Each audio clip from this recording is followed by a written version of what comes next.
Béni soit le règne du Père, du Fils et du Saint-Esprit. Il est le seul vrai Dieu de qui dépend toute la création. À lui soit toute la gloire, tous les honneurs aujourd'hui et pour les siècles des siècles. Amen.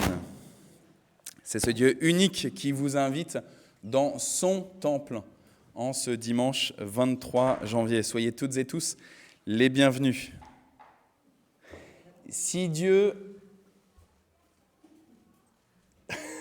Merci Noël de t'occuper des enfants.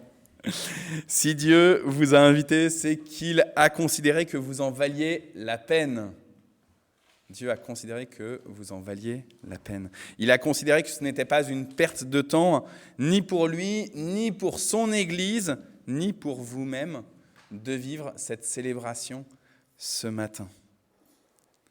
Nous, les différents intervenants, que ce soit le groupe de louanges, que ce soit notre prédicatrice du jour ou moi-même, sommes donc comme notre Seigneur et avec notre Seigneur, très heureux d'adorer notre Dieu avec vous ce matin. C'est une grande joie de pouvoir célébrer ensemble. Et j'insiste vraiment sur ce ensemble parce que justement, on a les officiants et des fois, on a l'impression que ils font le truc et nous, on peut suivre passivement. Mais en fait, le culte, il a de sens que parce que c'est tous ensemble que nous célébrons, que nous adorons le Seigneur notre Dieu. Et j'ai entendu comment vous donniez de la voix déjà dès le premier chant, là, venez le célébrer. Et donc, je me réjouis vraiment de vivre cette célébration avec vous et avec le Seigneur. Je vous propose un psaume pour entendre la parole de Dieu en ce début de célébration, le psaume numéro 128. « Ils sont heureux, ceux qui respectent le Seigneur et qui vivent comme il le demande. » Oui, c'est toi qui profiteras du résultat de ton travail, tu seras heureux, tout ira bien pour toi. Dans ta maison, ta femme sera comme une vigne couverte de raisins, tes vices seront comme de jeunes oliviers autour de ta table. Tout cela est la bénédiction de celui qui respecte le Seigneur. Que le Seigneur te bénisse depuis le temple de Sion. Tu verras le bonheur de Jérusalem tous les jours de ta vie. Et tu verras, et je me réjouis qu'il y ait des enfants devant moi, tu verras les enfants de tes enfants. Paix sur Israël. Amen. Oui, Seigneur, tu veux offrir ta bénédiction à ceux qui te respectent, à ceux qui suivent tes commandements, à ceux qui vivent comme tu le désires, comme tu le demandes. Nous te rendons grâce de nous avoir permis de venir ici ce matin. Nous croyons, oui, que tu nous le demandais. Nous te rendons grâce pour ceux qui sont venus jusque dans ton temple en présence, physiquement, ceux qui ont ouvert Facebook et qui se sont connectés sur Facebook ce matin. Nous te bénissons, Seigneur, de ce moment privilégié de qualité que tu nous offres avec toi et on te supplie, Seigneur, déverse ton esprit.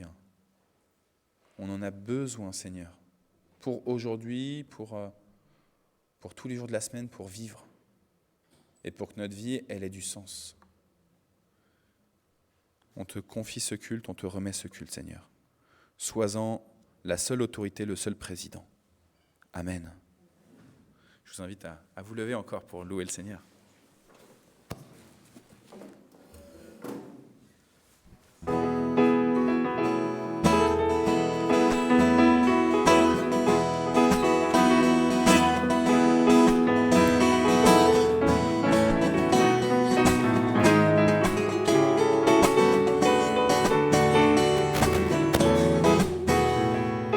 Bénis l'Éternel,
Les tout derniers versets du livre de l'Ecclésiaste disent « Voici la conclusion de tout ce qui a été dit. Respecte Dieu et obéis à ses commandements. Oui, voilà ce que tous les êtres humains doivent faire. En effet, Dieu jugera tout ce que nous avons fait, même nos actions cachées, bonnes ou mauvaises. Voici la conclusion de tout ce qui a été dit. Respecte Dieu et obéis à ses commandements. Oui, voilà ce que tous les êtres humains doivent faire. En effet, Dieu jugera tout ce que nous avons fait, même nos actions cachées, bonnes ou mauvaises. Parmi les nombreux commandements contenus dans la Bible, j'attire ce matin votre attention sur cette injonction de Paul dans sa lettre aux chrétiens de Philippe. Réjouissez-vous dans le Seigneur en tout temps. Je le répète, réjouissez-vous. Que votre bonté soit reconnue par tous les hommes. Le Seigneur est proche. Ne soyez inquiets de rien, mais en toute occasion, par la prière, la supplication accompagnée d'actions de grâce, faites connaître à Dieu vos demandes. Et la paix de Dieu, qui surpasse toute intelligence, gardera vos cœurs et vos pensées en Christ Jésus. Réjouissez-vous dans le Seigneur en tout temps. Je le répète, réjouissez-vous. Amen. Seigneur, tu nous invites à nous réjouir, et c'est un commandement, c'est une injonction de ta part. Et pourtant, trop souvent, nous avons une capacité à être pessimiste sur ce qui nous arrive, à être négatif, à broyer du noir, à critiquer, à médire.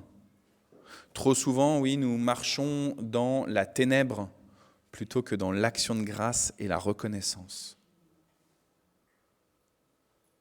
Nous te demandons pardon, Seigneur. Oui, notre comportement, nos pensées, l'état de notre âme témoignent de cette distance avec toi. Nous reconnaissons, Seigneur, que nous ne te laissons pas dans notre esprit toute la place pour que tu puisses irradier nos vies. Nous te demandons pardon, Seigneur. À nouveau, reçois notre supplication par le nom de Jésus-Christ. Amen.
Autour de nous, tant de misère, tant de malheurs abandonnés.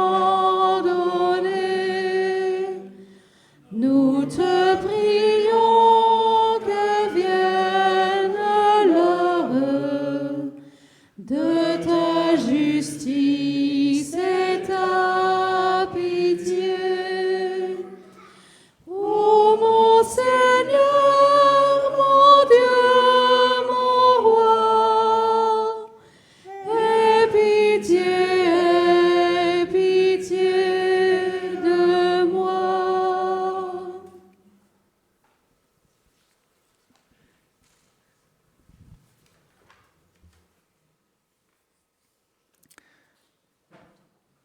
Paul a également rédigé une lettre aux chrétiens de Rome dans laquelle il dit « Nous savons du reste que tout coopère pour le bien de ceux qui aiment Dieu, de ceux qui sont appelés par lui selon son projet.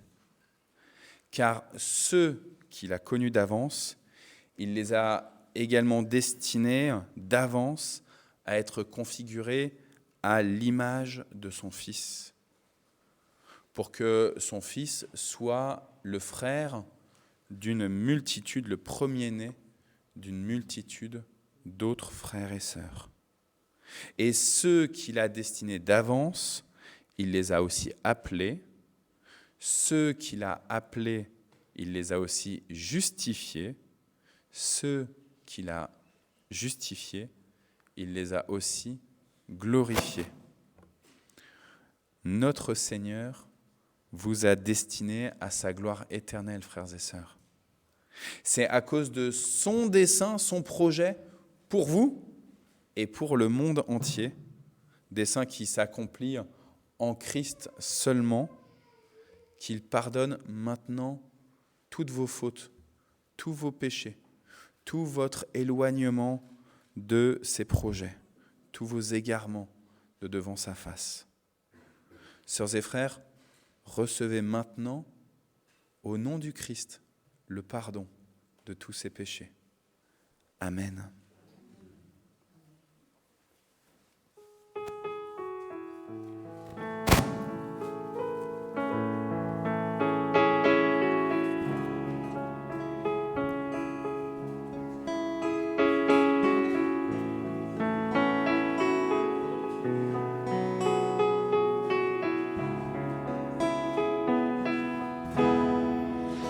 Comment expliquer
Voilà, on arrive à notre temps d'action de grâce.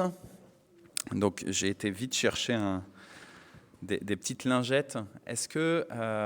alors, on aura une action de grâce à la toute fin avec Nicole et Alain, mais est-ce que quelqu'un veut dire merci au Seigneur pour quelque chose qui lui est arrivé? Ouais, Noël.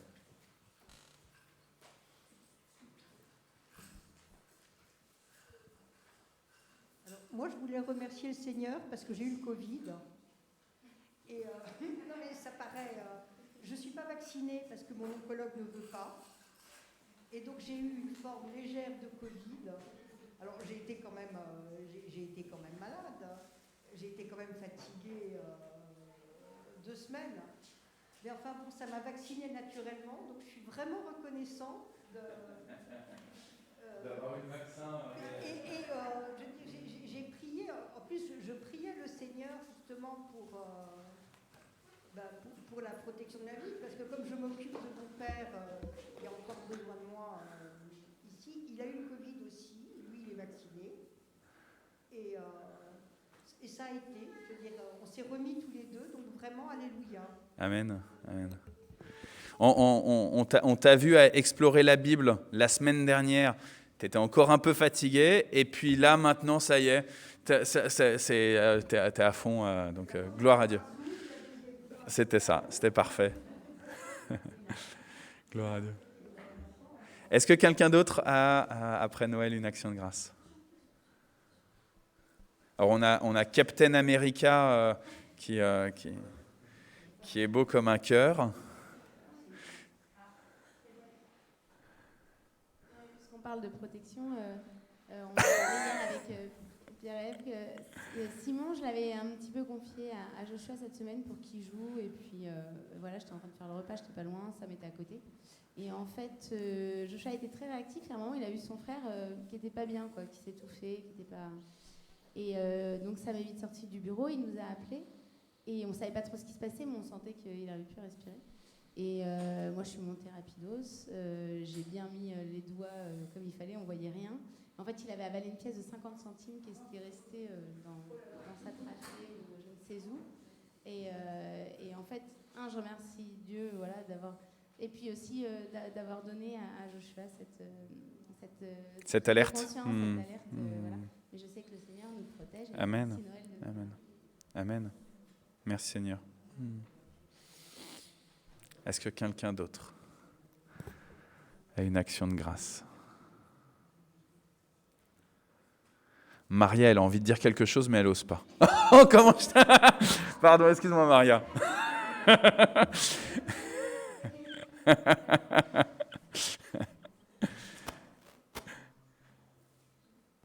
Personne d'autre? Ok.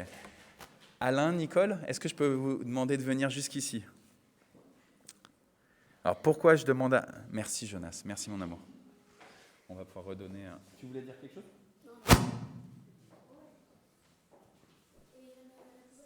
Oui, merci.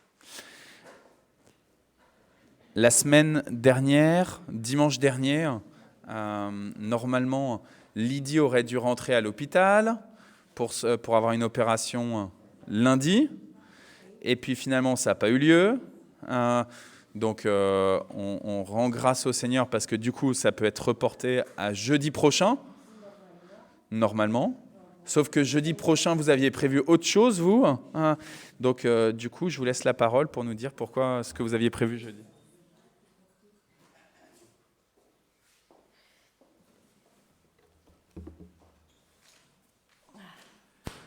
Bien, pour commencer, je peux dire merci Seigneur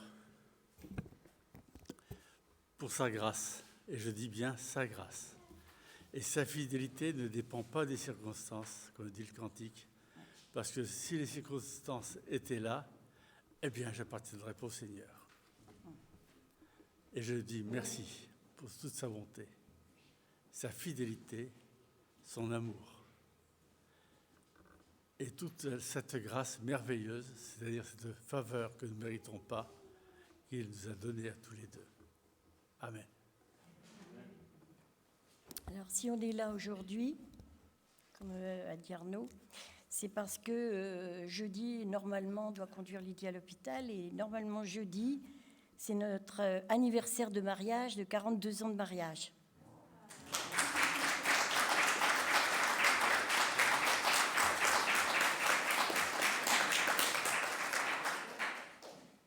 Et on remercie le Seigneur parce que c'est lui qui nous a aidés pendant toutes ces années en arrière, dans toutes les circonstances que nous avons passées, assez difficiles, toutes sortes d'épreuves dans tous les domaines. Mais le Seigneur était là et sa fidélité a toujours été là.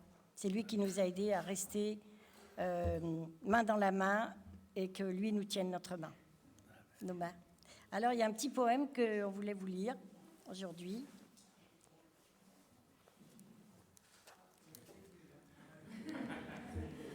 C'est moi qui commence, c'est ça? C'est toi. D'accord. Alors, la vie à deux. Le mariage est un voyage. Il est l'œuvre de toute une vie.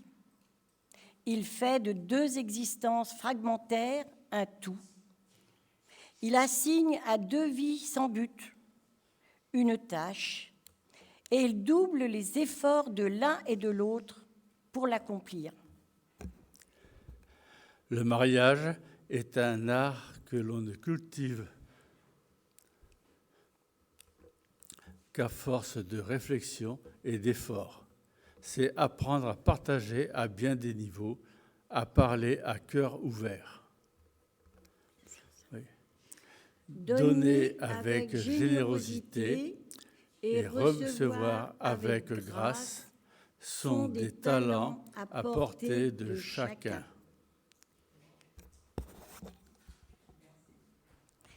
L'amour est le climat du cœur, le travail de toute une vie où nous sommes sans cesse en train d'apprendre, de découvrir, de grandir. Le mariage donne un nouvel éclat au soleil, un nouveau parfum aux fleurs, une nouvelle beauté à la terre, un nouveau mystère à la vie. Et nous laissons ce verset d'Ecclésiaste 4,12. La corde à 3 fils ne se rompt pas facilement. Donc le 3e fil a toujours été le Seigneur. Et nous lui rendons toute la gloire.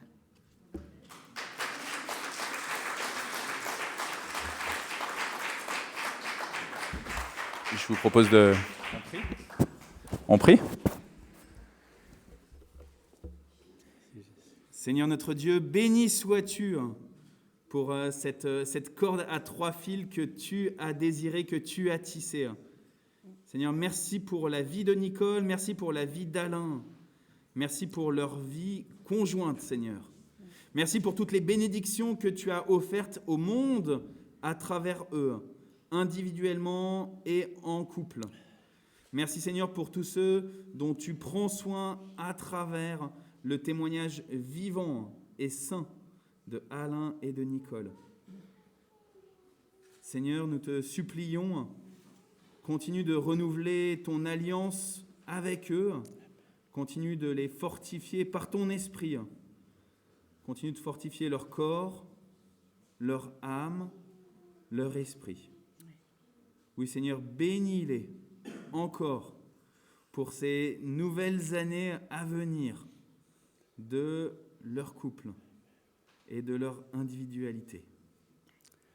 Seigneur, merci, oui, pour ces 42 ans. Béni sois-tu pour cette marche vers la 43e année.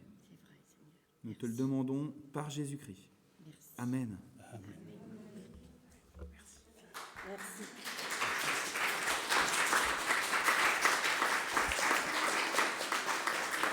Alors, je voulais vous dire que si quelqu'un veut ce poème, on l'a bien photocopié plusieurs fois pour ceux qui en veulent. Et puis, à la fin du culte aussi, on vous invite à prendre quelque chose derrière avec nous pour se réjouir avec nous. Vous êtes notre famille.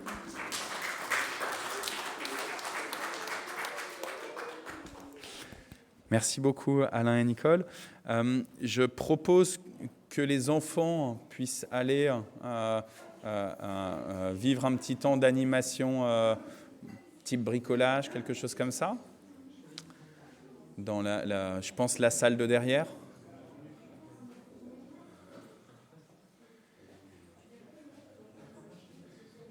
Et puis, les enfants, n'oubliez pas de fermer la porte après quand vous êtes sortis. Gabriel ou je ne sais pas qui sera le dernier du coup. Hop. Et pour les adultes, eh ben, c'est le moment d'écouter la parole. J'invite Marie-Christine qui va nous donner la prédication aujourd'hui. Je te laisse la place.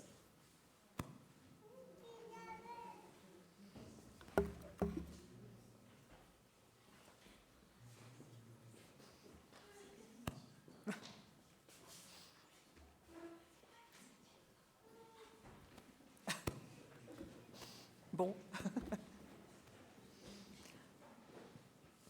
Le passage que nous allons lire tout de suite, là, dans quelques minutes, a été choisi par notre groupe d'église, Vous êtes le temple, pour ce dimanche. Et en fait, le thème de ce jour, c'est le mariage. Ça tombe bien. Il n'y a pas de hasard dans le Seigneur, il n'y a pas de hasard. Et donc, vous savez que le thème de ce mois s'interroge un peu sur notre rapport à cette idéologie qui est commune à tous nos contemporains, pratiquement l'idéologie du carpe diem. Alors moi, sincèrement, j'ai dû regarder dans le dictionnaire. J'ai fait même une petite recherche sur Internet parce que carpe diem, ça ne me disait pas grand-chose. Carpe diem, donc, c'est tiré d'un poème d'Horace et on pourrait le traduire par « cueille le jour présent sans se soucier du lendemain ». Vis ta vie aujourd'hui, demain, on verra bien. Au premier abord, on pourrait penser que c'est la philosophie de l'auteur du livre dont nous allons lire un extrait. Ce livre se trouve dans l'Ancien Testament. Son auteur se nomme lui-même Qoéleth. Alors, ce qui est traduit par un mot un peu bizarre, l'Ecclésiaste. En fait, c'est un mot tiré du grec, dont la racine est ecclésia. Vous voyez tous ce que c'est donc l'Église. L'assemblée. On pourrait plutôt traduire ce mot par prédicateur, celui qui parle à l'assemblée ou celui qui préside l'assemblée. En fait, ce livre est une sorte de discours, une méditation sur la vie. C'est un discours qui s'adresse en quelque sorte à tout être humain, à tous ceux qui vivent, comme il dit, sous le soleil. L'auteur s'annonce lui-même comme le fils de David, roi de Jérusalem. Là c'est facile à trouver, on dit que c'est Salomon. Salomon, donc, serait l'auteur de ce livre, et c'est en quelque sorte les réflexions d'un homme à la fin de sa vie qui fait le point. Je dirais qu'il y a un petit peu un double langage. Si vous lisez l'Ecclésiaste, vous pourrez peut-être être quelquefois choqué par ces réflexions. Mais on va voir que derrière tout ça, il y a un message. On va d'abord donc lire le passage qui se trouve dans le livre d'Ecclésiaste, au chapitre 9, les versets 7 à 10, et c'est Claude qui va le lire. Tu retires ton masque, bien. Claude, descends bien ton masque. Comme ça, on comprend bien. Va, mange avec joie ton pain et bois gaiement ton vin. Car dès longtemps, Dieu prend plaisir à ce que tu fais. Qu'en tout temps, tes vêtements soient blancs et que l'huile ne mange point sur ta tête. Jouis de la vie avec la femme que tu aimes, pendant tous les jours de ta vie de vanité que Dieu t'a donnée sous le soleil, pendant tous les jours de ta vanité. Car c'est ta part dans la vie, au milieu de ton travail que tu fais sous le soleil. Tout ce que ta main trouve à faire avec ta force, fais-le. Car il n'y a ni œuvre, ni pensée, ni science, ni sagesse dans le séjour des morts où tu vas. Alors, tout au début de son discours, donc le deuxième verset du premier chapitre de l'Ecclésiaste, comporte une expression que vous connaissez tous.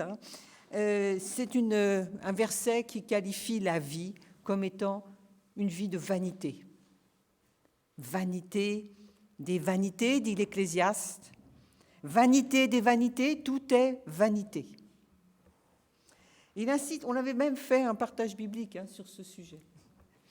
Il insiste ainsi sur le fait que l'existence de l'être humain est éphémère, passagère, que tout ce qu'il fait, tout ce qu'il pense, tout ce qu'il écrit, tout ce qu'il dessine, tout ce qu'il construit, tout ça c'est passager. Et un jour, ça passera, ça ne sera plus. Rien ne demeure, puisque la fin de tout être humain, c'est la mort. Or, dit-il, les morts ne savent rien. Leur amour et leur haine, leur envie ont déjà péri.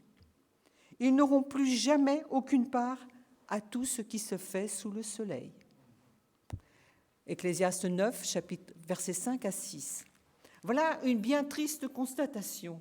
On pourrait dire même que c'est plutôt déprimant.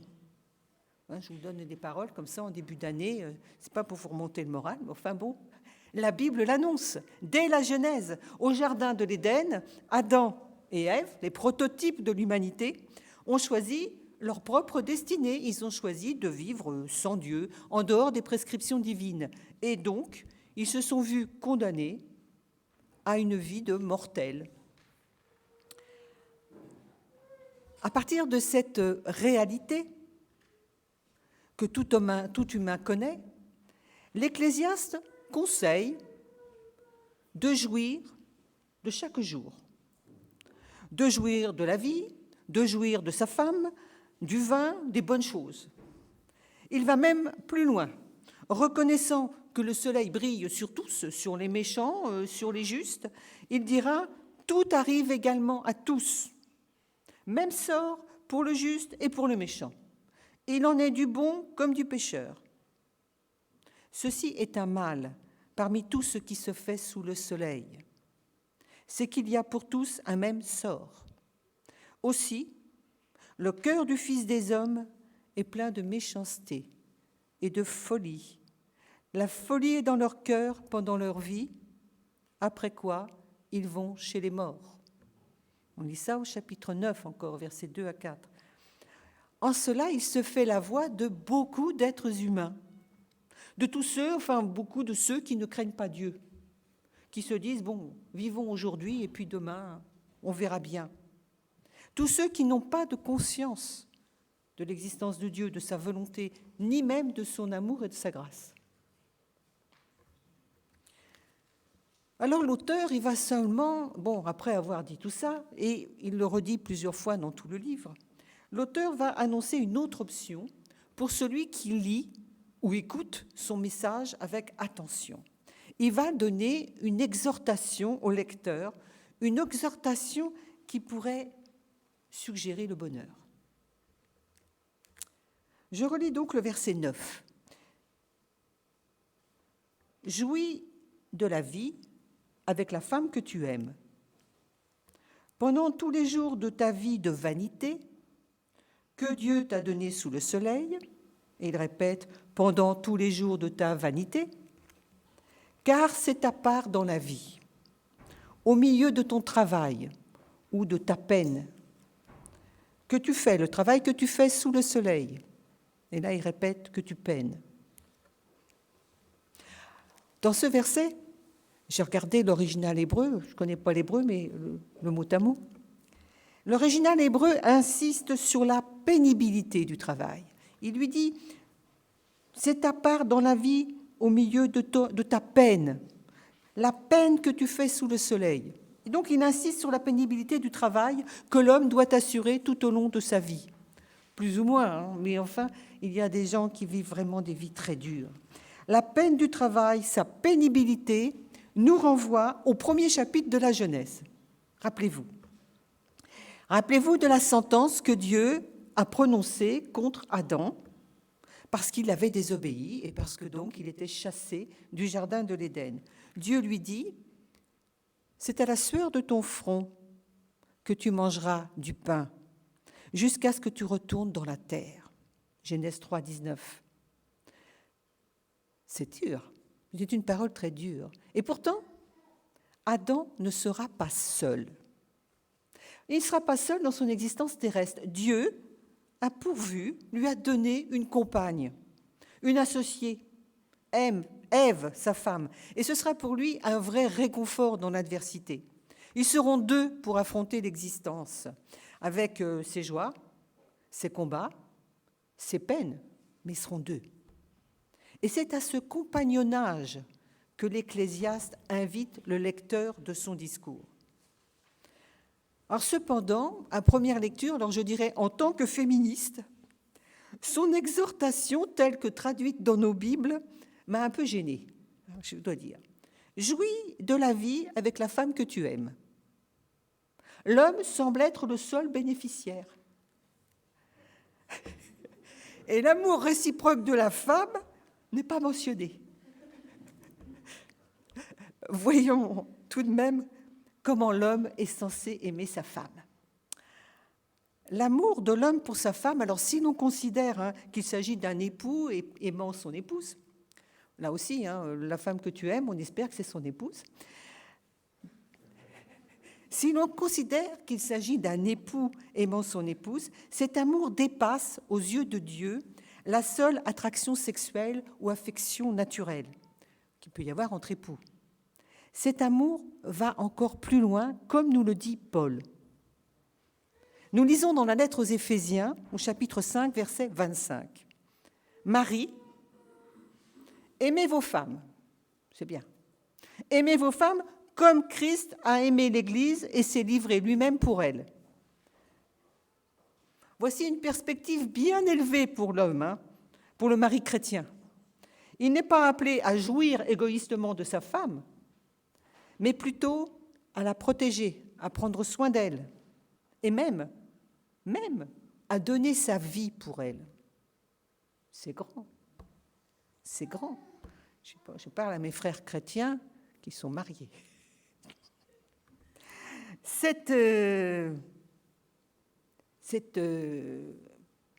Cela appelle au bonheur, on va dire. L'Ecclésiaste appelle au bonheur. Mais si nous étudions de plus près le texte original de notre passage de ce jour, en hébreu encore, il n'est pas vraiment parlé de jouissance. Jouis de la vie avec ta femme. Le texte dit « vois la vie avec ta femme, avec la femme que tu aimes. » Le conseil va donc plus loin que la vie matrimoniale dans ses aspects intimes. L'homme et la femme qu'il aime, et on espère que c'est réciproque, sont appelés à une vision commune, un même projet de vie, une même conception de l'existence. C'est une vision commune qui va garantir leur bonne entente et la réussite de leur union. Alain et Nicole nous ont parlé un peu de ça, ils en parlent souvent. Une même vision, une vision commune. Mais est-ce qu'il s'agit de n'importe quelle vision, de n'importe quel projet? Parce qu'on sait que l'être humain qui vit sans Dieu, homme ou femme, il peut avoir des projets qui ne sont pas forcément très bons. Il peut avoir des mauvaises intentions, des projets qui peuvent être néfastes pour lui-même ou pour les autres. Alors ça, c'est individuel, mais ça peut être en couple. On a vu ce qu'on dit, les couples diaboliques, comme on appelle ça. Bien sûr, ce n'est pas de cela dont il est parlé. Cette vision commune dont parle l'Ecclésiaste nous est dévoilée déjà dans les versets précédents. Ces versets précédents, donc, que nous avons lus tout à l'heure, que je vais vous relire, nous parlent d'une autre destinée pour l'humain, une destinée qui n'est pas celle d'une vie de vanité, d'une vie de futilité, une vie mortifère. La relation du couple sort alors de cette futilité. La relation bénie que Dieu propose et où chacun est appelé, c'est d'accomplir les œuvres que Dieu agrée. Accomplir la volonté de Dieu. Le texte, je le lis là dans la version Darby. Mange ton pain avec joie. Là, on voit que ce n'est pas dans la peine. Mange ton pain avec joie. Bois ton vin d'un cœur heureux, car Dieu a déjà tes œuvres pour agréables. Dieu a déjà accepté tes œuvres. Ici, l'auteur inspiré parle des œuvres qui sont acceptées ou agréées, alors que dans tout le texte, pratiquement, il parle des œuvres humaines qui sont vaines, futiles, vouées à disparaître. Il y a un peu contradiction. D'ailleurs, dans tout le livre, on voit comme ça une espèce de contradiction, comme si l'auteur se parlait à lui-même et se répondait. Comment donc ces actions, ces œuvres peuvent-elles être agréables à Dieu, à l'Éternel? La Bible, je l'ai déjà dit, elle se répond. On trouve les explications, là j'ai commencé Genèse, on peut aller jusqu'à Apocalypse. Et là, on trouve la réponse dans les évangiles. Dans les évangiles, vous l'avez peut-être déjà trouvé. Jésus nous révèle comment accomplir les bonnes œuvres selon Dieu. Et ces œuvres sont accomplies en mettant sa parole en pratique, en obéissant à ses commandements.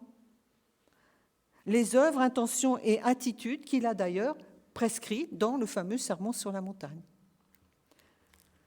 Garder les commandements de Dieu, c'est d'ailleurs ce qu'on recommande à l'Ecclésiaste à la fin de son discours. Arnaud nous l'a déjà lu au moment de la repentance. On y reviendra tout à l'heure. Alors on pourrait être surpris par le début de ce verset 7. Va, mange ton pain avec joie, bois ton vin de bon cœur. Qu'est-ce que cela veut vraiment dire? Est-ce que le Seigneur nous pousse à vivre cette vie carpe diem? Allez, vas-y, mange, bois, et puis c'est ce qu'il faut, c'est l'important. D'abord, on pourrait trouver ça un peu curieux. Ne manger que du pain, ne boire que du vin, c'est un peu limité. J'ai déjà dit que l'Évangile, la bonne nouvelle du salut en Christ, transpire dans toute la Bible. Et là, vous voyez, je pense, à quoi je peux faire allusion. Le pain que l'on mange avec joie, n'est-ce pas la parole de Dieu? Le vin qui remplit le cœur de joie et de bonheur, n'est-ce pas l'Esprit de Dieu? C'est l'Esprit qui va éclairer la parole de Dieu. Mange ton pain, mange la parole, bois le vin, bois le Saint-Esprit, bois l'Esprit. Et on en parle encore lorsque l'on fait la Sainte Seine. Il va donner encore autre chose qui est un peu étonnant. Qu'en tout temps, tes vêtements soient blancs et que l'huile ne manque pas sur ta tête. Sincèrement, si je nous regarde aujourd'hui, on n'est pas vraiment habillé en blanc. Ce n'est pas, comme on dit, le code, le dress code du jour. Que ta tête soit ointe d'huile, c'est pareil. On se met un petit peu de truc sur la tête, mais enfin, vous voyez là aussi qu'il y a une suggestion. En effet, les œuvres qui sont agréables à Dieu, elles sont accomplies par des hommes et des femmes ayant foi en lui et voulant lui obéir. Ce sont des hommes et des femmes justifiés par le Seigneur, graciés, délivrés de la malédiction. Ces hommes et ces femmes justifiés sont symboliquement revêtus de la robe de justice, du vêtement blanc.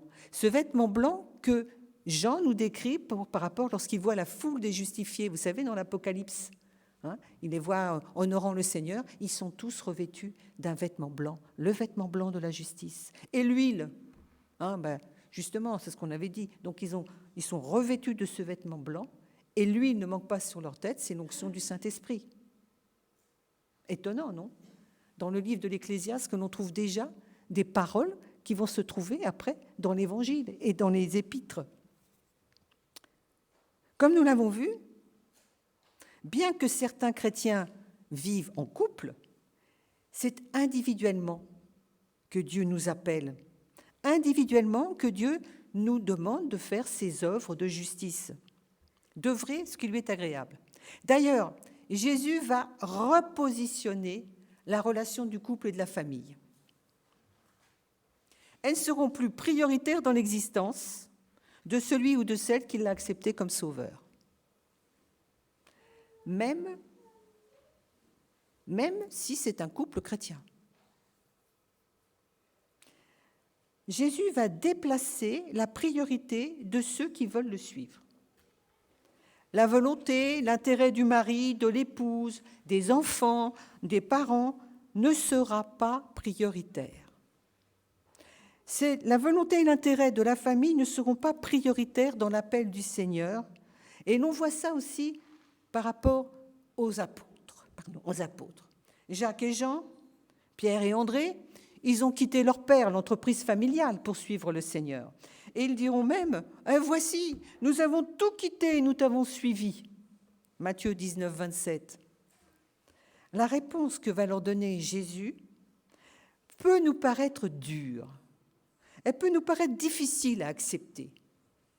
On n'aime pas trop cette parole qui dit « Quiconque aura quitté à cause de mon nom ses frères ou ses sœurs, ou son père ou sa mère, ou sa femme, j'ajouterais, ou son mari, ou ses enfants ou ses terres, ou sa maison, recevra le centuple et héritera la vie éternelle. » Matthieu 19, 29.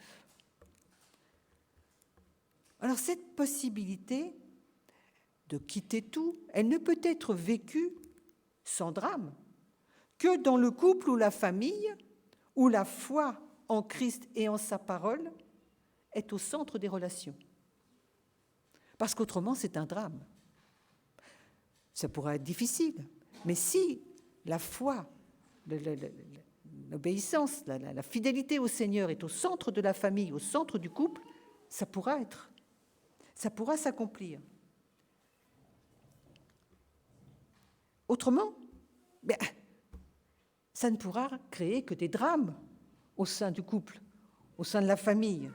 Et Jésus l'annonce aussi comme inévitable. Il annonce, pensez-vous, ça aussi c'est un verset difficile, hein, pensez-vous que je sois venu apporter la paix sur la terre ? Non. Pensez-vous que je sois venu apporter la paix sur la terre ? Moi je dirais oui, mais pas comme on pense. Non, vous dis-je, mais la division. Car désormais, 5 dans une maison seront divisés. Le père contre le fils contre le père, et continue la description, la belle-mère contre la belle-fille, etc. Ça, c'est dans Luc 12, 51, 53. Le bonheur dans le couple, dans la famille, ne pourra se vivre que s'il y a pour eux une vision commune, un désir commun de servir le Seigneur qui est devenu alors le maître du foyer. Jésus est le premier servi, même si pour un temps, il faut qu'il y ait séparation.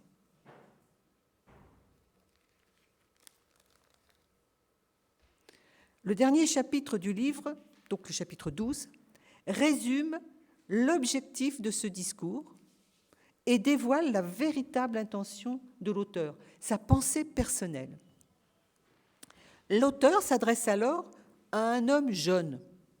On pourra dire peut-être à l'humain qui s'engage dans la vie et qui pourrait être tenté justement par cette doctrine du carpe diem, du profite aujourd'hui sans te soucier du lendemain. Je dis souvent ce terme profite, vous savez, faut profiter, il fait beau, faut profiter. C'est vraiment un truc qu'on entend continuellement à la radio, dans la femme, profite.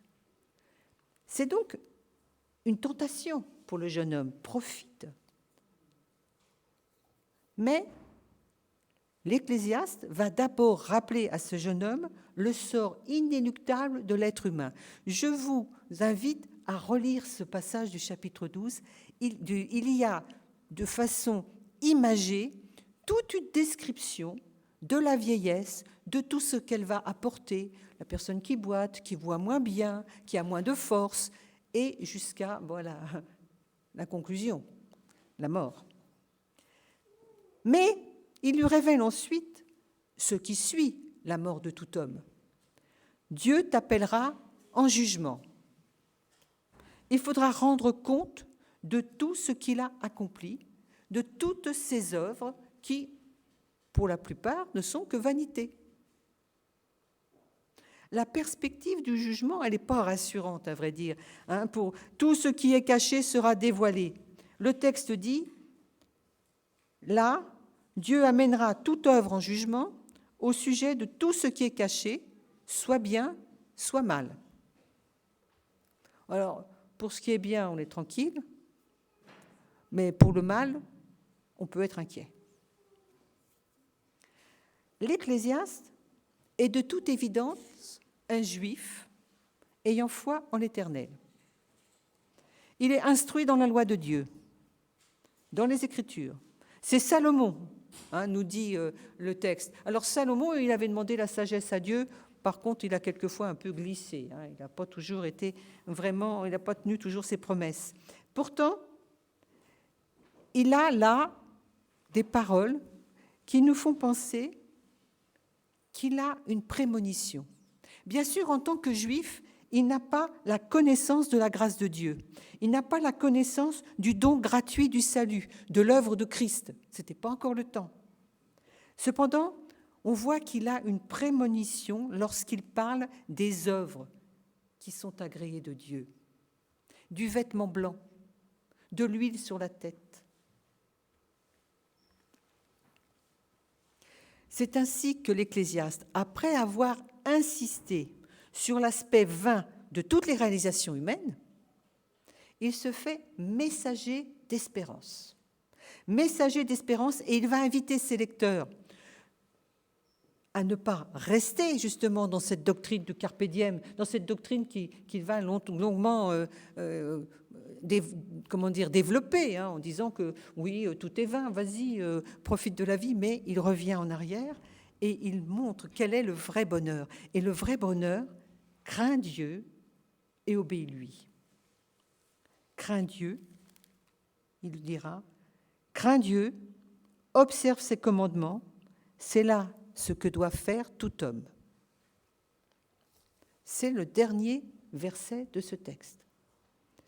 Ainsi, c'est une parole d'espérance, une parole qui doit rassurer et qui doit nous réjouir tous ceux qui l'ont lu au cours des générations, parce que Dieu nous parle par cette parole. Dieu nous parle d'espérance. Dieu nous parle d'une vie après la mort. L'Ecclésiaste lui-même écrit au verset 7, « L'homme s'en va vers sa demeure éternelle. » Et il dira au verset 9, « L'esprit retourne à Dieu qui l'a donné. » C'est-à-dire que même si l'âme et le corps vont aller dans le séjour des morts, ce qu'on appelle le Sheol, l'esprit renouvelé par la foi, par la connaissance dans le Seigneur, par la grâce de Dieu, par le salut en Christ, l'esprit renouvelé qui a reçu la vie éternelle, retourne à son Créateur, retourne au Seigneur. C'est une merveilleuse nouvelle. Parce que si on lit cette déclaration que tout est vanité et que la fin de tout ça, c'est la mort, bon, jouissons de la vie. Mais lorsqu'on a la révélation que nous sommes revêtus de la justice de Christ, que nous sommes pardonnés, que notre vie a un autre sens que ça, que ce soit individuellement, que ce soit en couple, nous avons une réalité dans nos vies. Dieu a un but pour nous, œuvrer les œuvres que lui aime, obéir à ses commandements, les mettre en pratique pour notre bien, pour le bien de notre famille et pour le bien des autres. C'est une promesse qui est individuelle, mais qui est aussi pour le couple. C'est le vrai bonheur. Et le thème du jour, c'était le bonheur conjugal. Je dirais que le vrai bonheur conjugal, c'est deux individus joints par l'amour du Christ et qui ont la vision de servir le Seigneur. Pour certains, ils resteront seuls, mais le but est toujours là. Que le Seigneur soit loué. Amen.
Nous restons debout pour confesser la foi de l'Église selon le symbole des apôtres.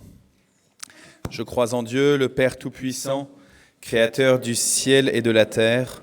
Je crois en Jésus-Christ, son Fils unique, notre Seigneur, qui a été conçu du Saint-Esprit et qui est né de la Vierge Marie.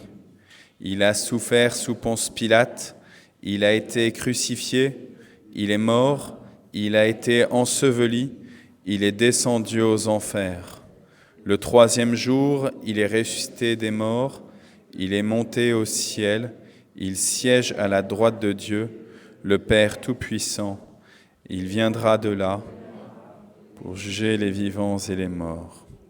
Je crois au Saint-Esprit, la Sainte Église universelle, à la communion des saints, à la rémission des péchés, à la résurrection de la chair et à la vie éternelle. Amen. Et je vous propose de prier, d'intercéder pour ce monde et ce qui se trouve dans ce monde.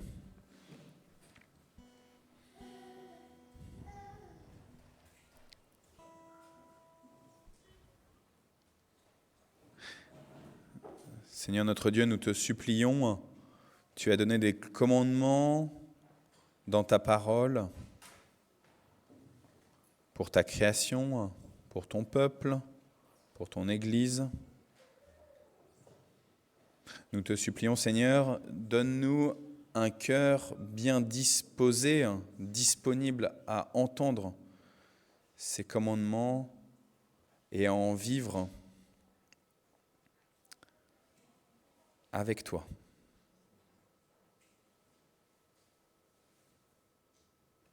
Nous te supplions, Seigneur, pour ceux qui sont humbles de cœur, qu'ils puissent être des témoins vivants auprès de ceux plus orgueilleux.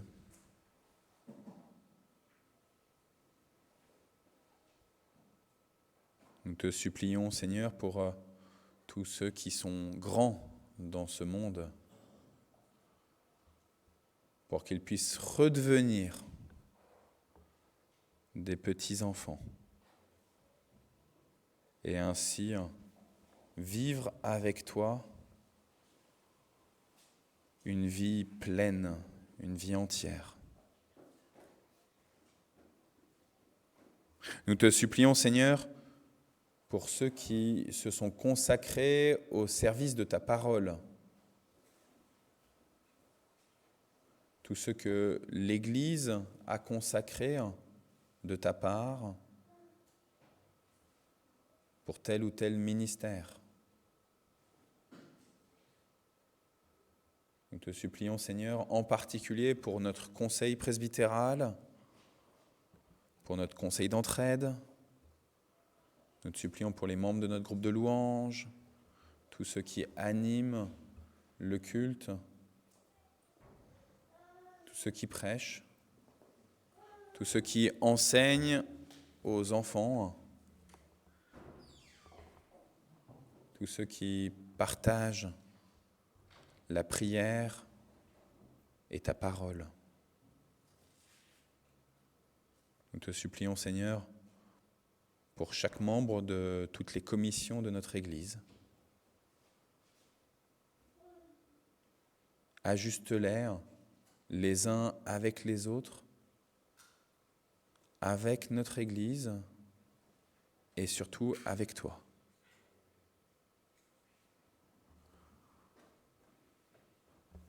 Nous te supplions, Seigneur, de continuer de faire croître cette Église de Mantes-la-Jolie. Non pour que nous valorisions d'être des grands, mais pour pouvoir nourrir tous ceux qui sont affamés dans les rues de nos villes, de cette ville de Mantes-la-Jolie et des villes aux alentours.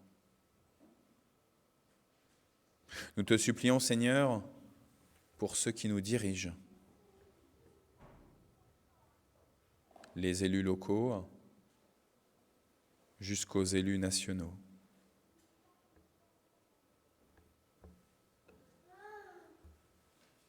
Nous te supplions, Seigneur, pour les sœurs et les frères qui sont persécutés en raison de leur foi en toi. Alors que cette semaine, Seigneur, Portes ouvertes a dévoilé l'index mondial de persécution, nous avons pu réentendre que 360 millions de nos frères et sœurs sont persécutés en raison de leur foi. Et nous voulons te remettre en particulier les frères et les sœurs qui sont en Afghanistan, qui sont en Corée du Nord, qui sont en Somalie, qui sont en Libye, qui sont au Yémen. Ils sont loin pour nous, géographiquement, mais pour toi, ils sont tout à côté. Nous te supplions, Seigneur, également pour les sœurs et les frères qui sont maltraités, ici plus proche de nous, en France, en Europe. Nous te prions en particulier pour la députée finlandaise Päivi Räsänen. Protège-la, Seigneur, et ajuste-la à toi et à toi seul. Nous te supplions, Seigneur, pour ceux qui sont en souffrance dans leur corps ou dans leur âme. Nous te prions pour Mathéo, nous te prions pour Nathalie, nous te prions pour Olivia, nous te prions pour Lydie. Nous te prions, Seigneur, pour ceux qui sont confinés chez eux à cause de ce virus dont tout le monde parle. Prends soin, Seigneur.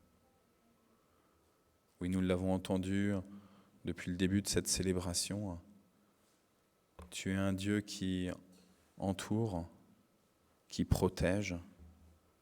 Alors nous t'en supplions, protège ta création. Seigneur, nous voulons te remettre également tous ceux qui prient les uns pour les autres ici.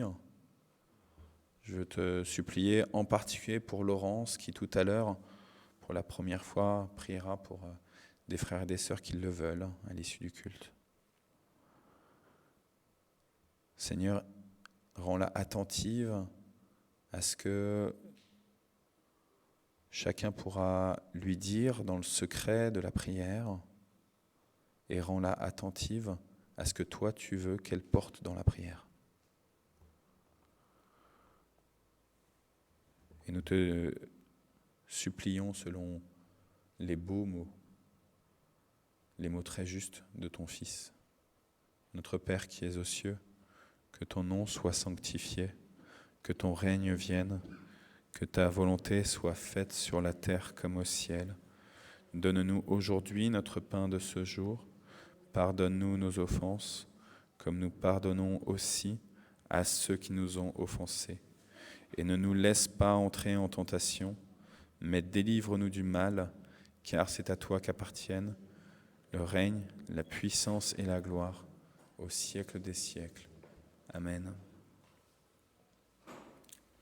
Sœurs et frères, quelques annonces. Je viens de le dire dans la prière d'intercession. À l'issue du culte, Laurence, si tu veux juste te lever pour que tout le monde te repère bien, Laurence, elle se mettra dans l'ancien bureau du pasteur, juste derrière. Et donc, si quelqu'un a besoin d'une prière personnelle pour un sujet, voilà, quel que soit le sujet, eh ben, elle est là, elle est disponible. Tout ce qui sera dit dans ce bureau-là, ça reste entre elle, Dieu et vous. Et donc voilà, elle va prendre, je pense, un quart d'heure, 20 minutes, selon les disponibilités des uns des autres. Dans le même temps, vous avez entendu tout à l'heure Nicole et Alain qui nous ont proposé un temps de petite collation. Donc on va ouvrir, au niveau des ISBA, on va ouvrir une des cloisons et on pourra partager un temps aussi de collation. Donc ça veut dire juste, respectons le fait que Laurence soit peut-être avec une ou deux personnes, je ne sais pas, dans le bureau, dans l'ancien bureau juste derrière. Et puis troisième chose, tout de suite aussi après le culte, je regarde vers Claude, vers Cécé, vers Louis. Je sais qu'il y a un désir de créer un chœur d'hommes. Alors, je vous avoue que c'est un peu mon désir, moi, depuis longtemps, même si je chante complètement faux.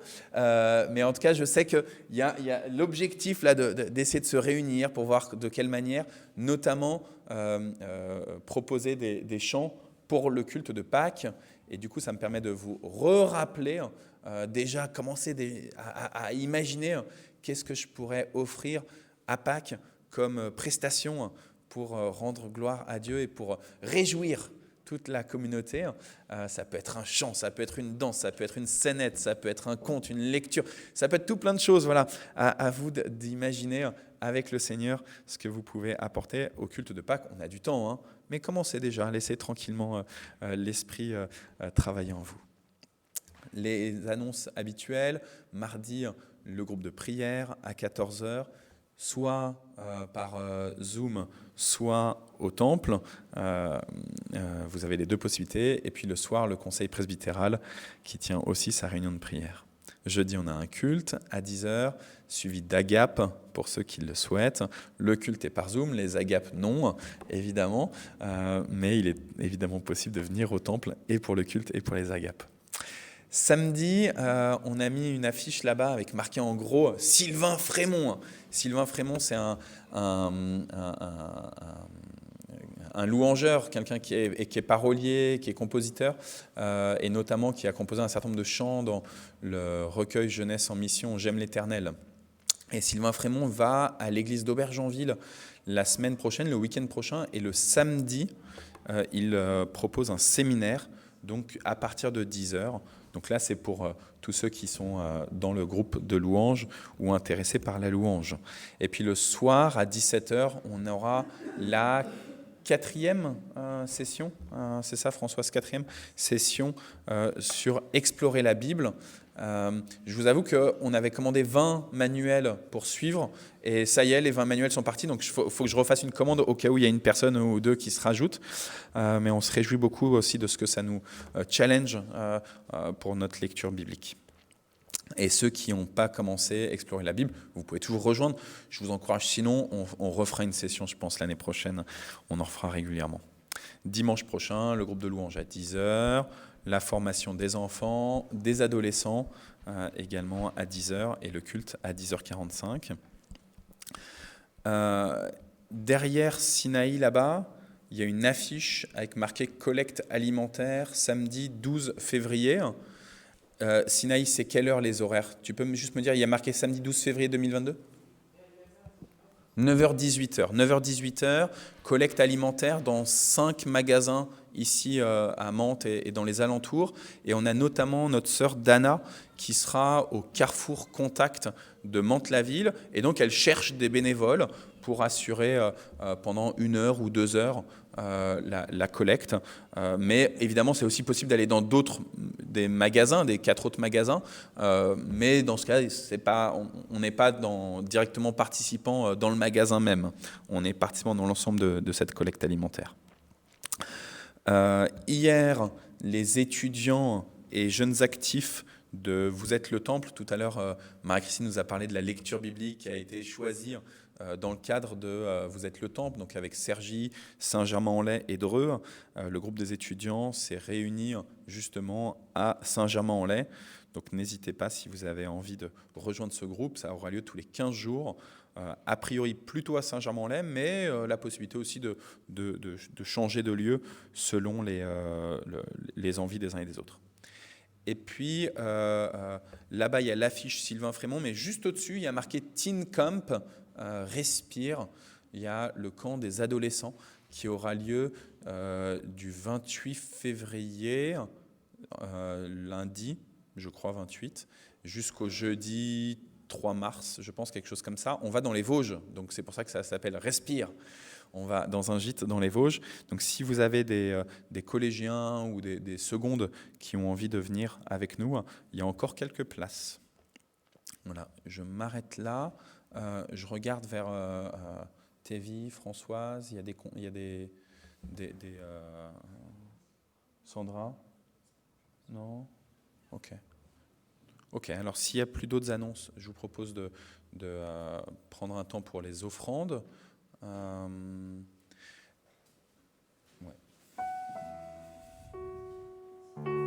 Merci Françoise. Merci Sinaï.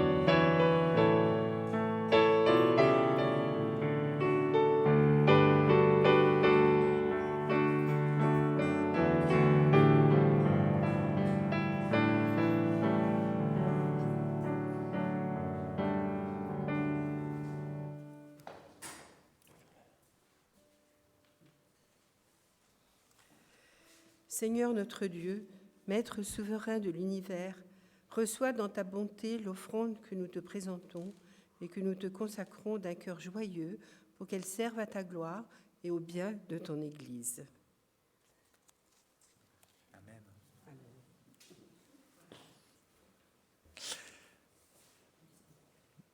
Tout à l'heure, on a lu la lettre de Paul aux Romains, entre autres. Et aussi, on avait lu un bout de la lettre de Paul aux chrétiens de Philippe.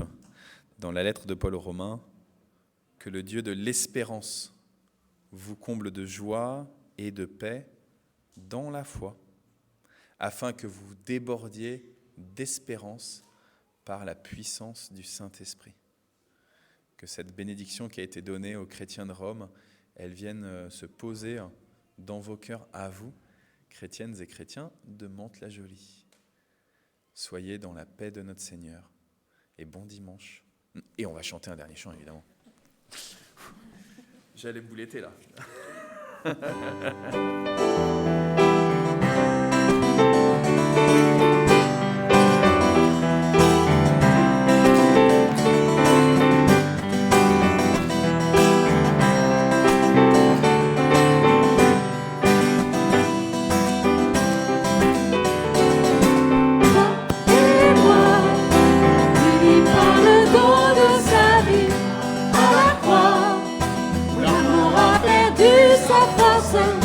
C'est comme ça, je suis libre en Jésus-Christ. Oh, je suis libre en Jésus-Christ. Ciel et la terre passeront, les larmes et les guerres cesseront. Et sa parole, de son amour s'envole, et sa parole restera à jamais. Toi et moi, unis par le don de sa vie à la croix, où la mort a perdu sa force. C'est comme ça que je suis libre en Jésus-Christ. Oh, je suis libre en Jésus-Christ. Les hommes et les anges chanteront les louanges à sa gloire à l'unisson. En sa présence, nous irons par les danses, au nom de sa puissance et son éclat à jamais. Toi et moi, unis par le don de sa vie à la croix, où la mort a perdu sa force. Et c'est comme ça que je suis libre en Jésus-Christ. Oh, je suis libre en Jésus-Christ. Oh, je suis libre en Jésus-Christ. Oh, je suis libre en Jésus-Christ. Oh, je suis libre en Jésus-Christ.